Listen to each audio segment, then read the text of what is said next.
morning and welcome into the chat on Newsday Amarillo and News Channel 10-2. I'm Alan Robertson. Good morning. I'm Rhonda Lawner. And I'm Chuckalicious Chuck Williams. Absolutely. And we are joined by Dr. LaTasha Perkins, pardon me if I may be mispronouncing that correctly, family physician doctor. We are, of course, into the new year. And with that comes all the resolutions, everyone going to the gym, workout plans, all those different types of things. So Dr. Perkins will have some tips and just some bits of advice when it comes to getting into the new year and providing some consistency. So Doctor, welcome in today. How are you doing this morning? I'm doing great. Thank you for having me. Absolutely. Well, thank you for joining us today. Where are you calling us from? Washington, D.C. Hey, Chocolate City. There you go. Hometown. We already made Chuck happy. This is awesome. Your phrase for this year is New Year's resolutions, put the scale away. So talk to us about what's behind that. What made you come up with this phrase for the New Year's resolutions for all of us? It's New Year. Everyone loves is new you, and I always get excited around this time of year for my patients and for my community.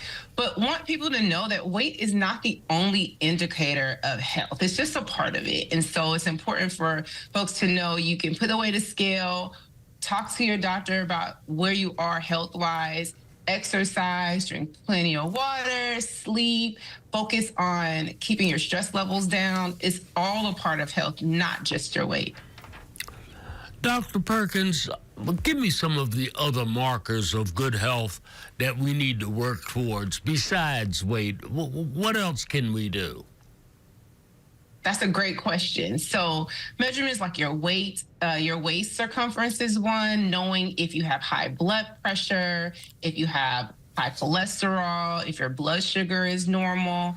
Also, mentally, do you feel stressed? Mm-hmm. Are you getting enough sleep? Are you hydrating well? These are things that help you know if you are energized enough and able to get through your day. Those are other indicators of health that we should be aware of. Absolutely. Now, doctor, to a certain point as well, for every bit of high cholesterol, blood pressure, different things of that nature, certain things that, at least in some cases, that we're able to control, there are also other things that are rather coming down hereditarily. Things are coming down genetically to a certain point. I know I've had family members who passed away from strokes, different bits of cardiac arrest and things of that nature. Speak to a little bit of just how some of those things are unfortunately kind of passed down from generation to generation.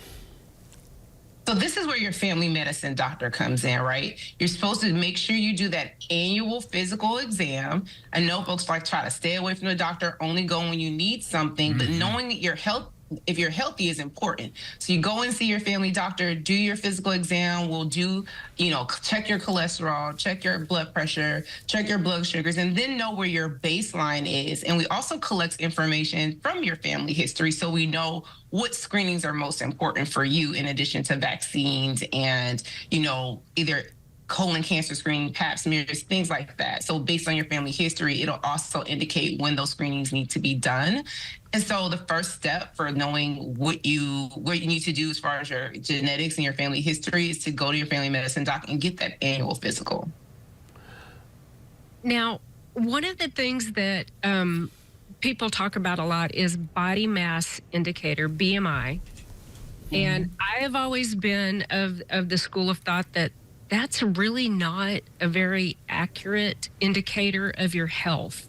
So talk to us about why that would not be, because, I know there are quite a few doctors that like to use that as an indicator, but why is it not quite what we need to be looking at? Rhonda, I love this question. Thank you for asking it.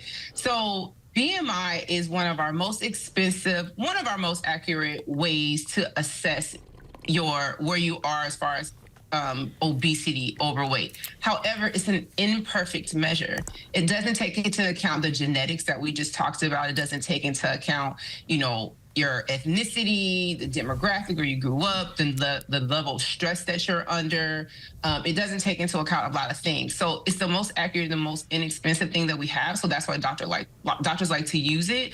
But even our, American Medical Association has come out to say it's an imperfect measure that has its limits. And so we can use it as one of the things to use to assess how you're doing as far as your weight. But again, weight is not the only indicator of health.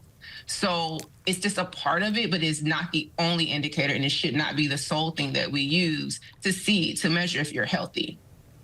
One of the things that really, not impresses me, it seems as though every pill we take these days has an impact on our weight. Are we becoming really reliant on pills to control weight? And is that really necessary? So there are weight loss medications and there are some indications for, but those medicines are not for everybody, and they aren't without their risk based on what you're saying too. And so that's why it's always good to have a doctor on your team who can look at you holistically to see if medication is the way for you, because it might not be medication. It may be that we need to make some dietary changes. We need to get you moving. You might need to take a nap, and change your mattress. And so just thinking about holistically what is going on with you to make sure that your health, a pill is not always the answer. And so it's always good to have a physician on your team, a physician that can see you, look at you, weigh you, talk to you. And sometimes for me, just looking at my patients and checking in, like, you look different than what you did 6 months ago when I saw you. How are you doing? And so sometimes medication is indicated, but it's always good to have a doctor to help you know what side effects to think about and to think about how to prioritize your health and not just focus on the medication. For sure. And when people think of health, in a lot of cases, it's in certain instances like this, whether it be with gut health, whether it be for, the physical image as well. But in certain issues, that has a trickle-down effect when it comes to mental issues, when it comes to your mental health, when it comes to, as mentioned, being reliant upon the scale and trying to compare successes, trying to compare, I need to reach this certain type of limit, this certain type of number, if you will, things of that nature. How often do you see a little bit of that trickle-down effect when it comes to issues when it comes to physical health getting in the way and affecting your mental health as well? I see it all the time, particularly in this season when it's cold, it's dark, everyone spent all their money. You want to think about how I can get better.